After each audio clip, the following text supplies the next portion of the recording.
പ്രിയരെ, വിസ്മയങ്ങൾ വാരി വിതറുന്ന ഈ ചാനലിലേക്ക് നിങ്ങൾക്ക് സ്വാഗതം. വിസ്മയങ്ങളും വിചിത്രങ്ങളും തേടിയുള്ള യാത്രയാണ് ഈ ചാനലിലുടനീളം. അത് ചെറുതോ വലുതോ ആയിക്കോട്ടെ. ഇന്ന് നാം കാണാൻ പോകുന്നത് മരുഭൂമിയിലെ വർണ്ണവസന്തമാണ്. തമ്പുരാൻ ഈ മരുഭൂമിയെ അണിയിച്ചൊരുക്കിയിരിക്കുന്ന ആ വസന്ത കാഴ്ച നമുക്കൊന്ന് അടുത്ത് കാണാം.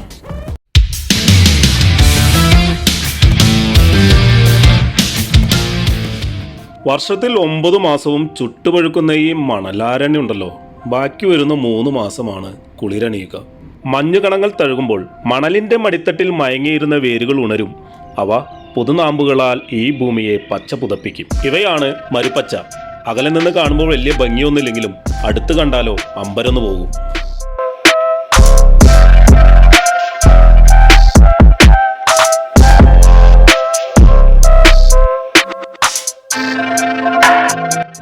ഉണങ്ങി വരണ്ട് വിണ്ടുകീറിയ മരുഭൂമിയിൽ ഒരു കൂസലുമില്ലാതെ ഇങ്ങനെ നിവർന്നു നിന്ന് വിടർന്നാടുന്ന ഈ പൂക്കളെ കാണുമ്പോഴല്ലേ സർവശക്തന്റെ കരവിരുതുകളെ കുറിച്ച് നാം തിരിച്ചറിയുക.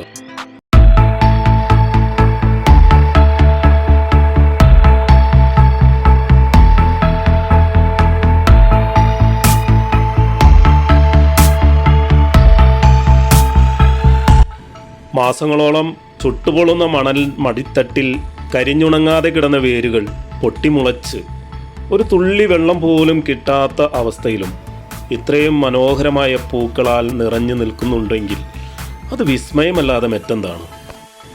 വീടുകളിലെയും മറ്റും പൂന്തോട്ടങ്ങളിലെ ചെടികളെ പരിപാലിക്കുന്നത് പോലെ ഒരുപക്ഷെ ഇവയ്ക്ക് അല്പം വെള്ളവും വളവും നൽകിയാൽ ഇവ ഒരു വസന്തമല്ല, 1000 വസന്തം തന്നെ തീർക്കും.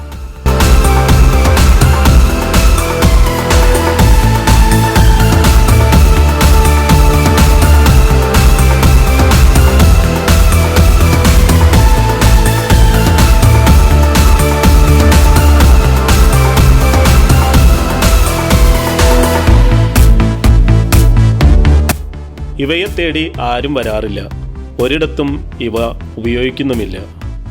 ഇവയുടെ സൗന്ദര്യം ആസ്വദിക്കുവാൻ ആരുമില്ല, ഒരു ഭഗവാനും വേണ്ട ഇവയെ.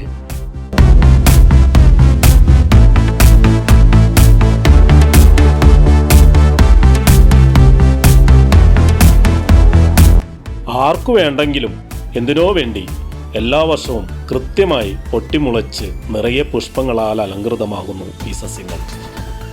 അടുത്ത് കാണുമ്പോഴാണ് ഇവയുടെ യഥാർത്ഥ സൗന്ദര്യം ആസ്വദിക്കാനാവുക. എന്തു രസമാണ് ഇവയെ കാണാൻ. ഓരോ പൂവും എത്ര മനോഹരമാണ്.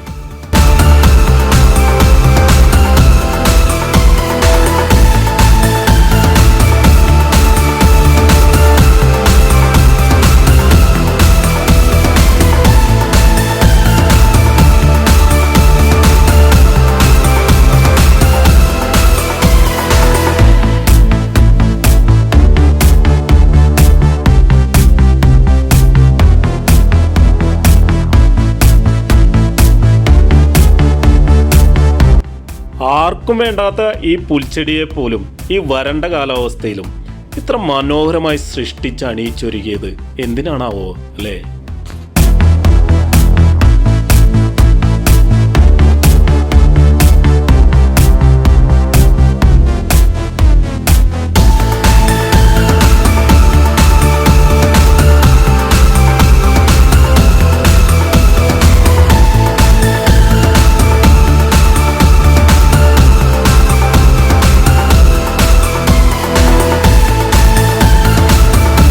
ഈ പുഷ്പങ്ങളുടെ സൗന്ദര്യം ആസ്വദിച്ച് അല്പം ഇരുന്നപ്പോൾ എന്തൊരു ആശ്വാസം, എന്തൊരു സന്തോഷം.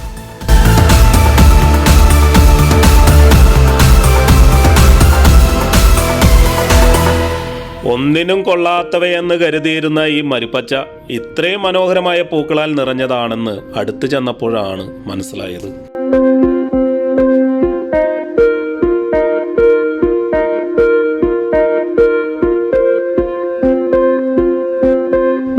എത്ര തരം പൂക്കളാണ്! ഓരോ കുഞ്ഞു പൂവിനെയും കാണാൻ എന്തു രസമാണ്. പക്ഷെ അവ ആസ്വദിക്കണമെങ്കിൽ അടുത്ത് ചെല്ലണം.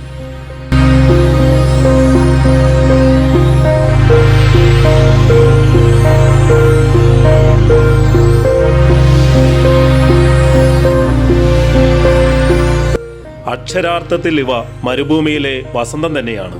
അത് തന്നെയായിരിക്കാം ഇവയുടെ നിയോഗവും.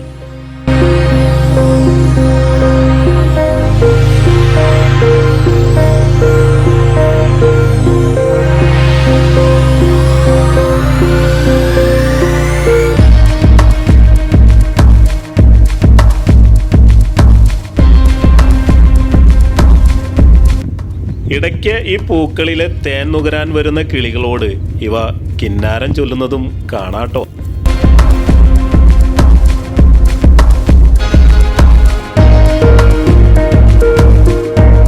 വെയിലേറ്റ് കരിഞ്ഞു നിൽക്കുന്ന ഇത്തരം സസ്യങ്ങളാണ് മഞ്ഞ് പെയ്യുന്നതോടുകൂടി തളിരിട്ട് പൂക്കുന്നത്.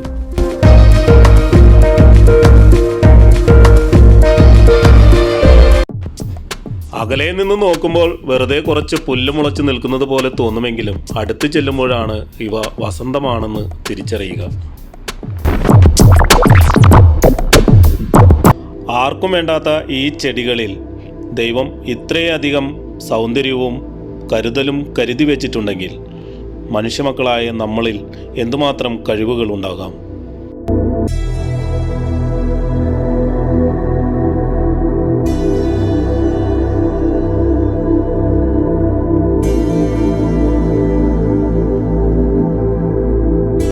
മറ്റുള്ളവരിലേക്ക് നോക്കിയിരിക്കാതെ, നമുക്ക് കഴിയുകയില്ല എന്ന് സ്വയം വിധിക്കാതെ നാം ഒന്ന് തിരിച്ചറിഞ്ഞാൽ മതി, നമ്മെ തന്നെ ഒന്ന് അടുത്തറിഞ്ഞാൽ മതി. ജീവിതം ഈ വസന്തം പോലെ സുന്ദരമാകും. ജീവിതത്തിൽ എത്ര വലിയ പ്രതിസന്ധികൾ വന്നാലും വരണ്ട ഭൂമിയിൽ പൊടിച്ചു വളർന്ന് പൂത്തുവിടർന്ന ഈ സസ്യങ്ങൾ പോലെ നമ്മുടെയും ജീവിതം പൂത്തുവിടരും, പ്രശോഭിതമാകും, വിജയിക്കുക തന്നെ ചെയ്യും.